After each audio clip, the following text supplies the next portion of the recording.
This video is not your typical dark psychology video. We're here to understand the forbidden secrets of seduction and use it to build connections. In this video, for the very first time, I will also share real-life scenarios as an example. This is a game changer for those who dare to unlock the hidden powers of persuasion. I shouldn't be sharing this. In fact, consider this a secret, a gift to those who are ready to take their influence to the next level. But remember, once you see the truth, there's no going back. Are you brave enough to join me? Buckle up, because things are about to get psychological, dark, and maybe a little bit controversial. Trick number 1, scarcity. Imagine you're a limited edition handcrafted donut. People crave you because you're not always around. That's the power of scarcity. But here's the catch. Don't be a stale donut on the shelf. Pursue your passions. Have a fulfilling life. And when you connect with someone, make it count. Be present, engaged, and leave them wanting more. For example, Michael enjoys pottery classes and attends them twice a week. He meets Sarah at a coffee shop and hits it off. During their conversation,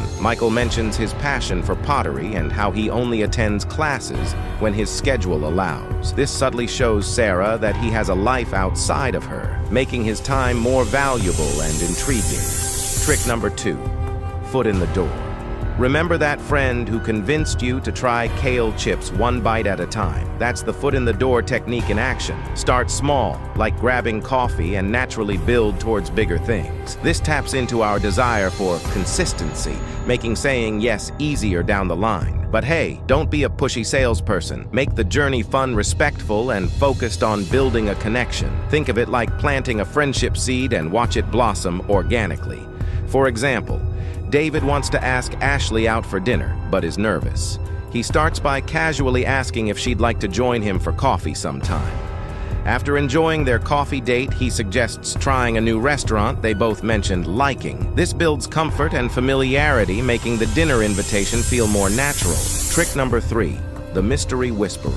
Think of yourself as an intriguing book, hopefully more interesting than Twilight. Don't reveal all your chapters at once. Share interesting tidbits, show hidden talents, but leave them wanting more. This fuels curiosity and keeps the spark alive. Remember, the thrill of the chase is real, but don't be cryptic or confusing. Be genuine and let them discover the amazing person you are at your own pace. It's like unwrapping a delicious present, layer by delicious layer. For example, Alex and Emily are on a first date. Alex shares his love for hiking and describes a recent solo adventure he took. He avoids revealing everything about the trip, mentioning exciting details like hidden waterfalls and unexpected encounters, but leaving some things to Emily's imagination.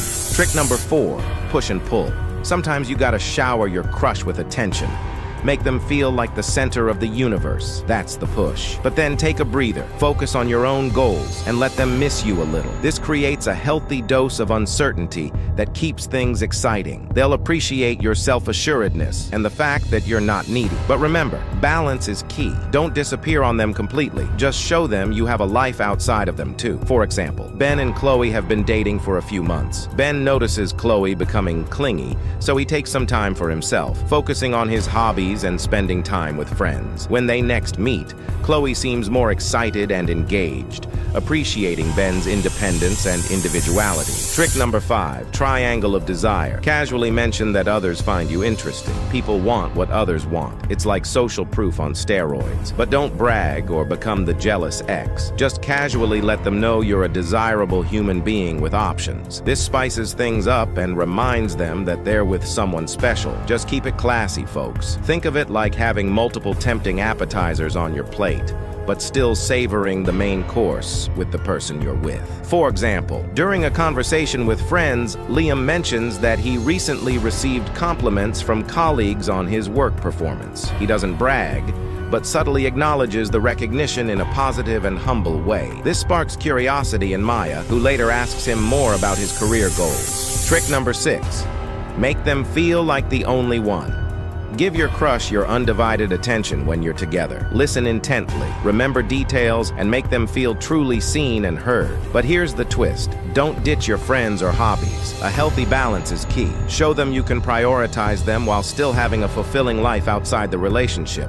This builds trust and strengthens your connection. For example, while having dinner with Sarah, John actively listens to her stories, asks thoughtful questions, and remembers details she mentioned earlier. He still checks his phone phone occasionally, but only for important messages, and apologizes if it ever takes his attention away from her. Trick number 7. Mirroring and matching. Subtly, mirroring their body language, speech patterns, or even jokes can create a sense of connection and rapport. But don't become a creepy copycat. Do it naturally and focus on genuine connection, not mimicry. For example, Jessica is having a conversation with Daniel at a party. She notices him using hand gestures while talking, so she naturally incorporates similar gestures into her own body language. She also mirrors his speech tempo and volume, creating a sense of rapport and connection. Speaking of mind-blowing tactics, have you seen my video, 12 Dark Psychology Tricks to Win Any Argument? Let's just say it dives deeper into the rabbit hole of persuasion, with a healthy dose of ethical guidance, of course.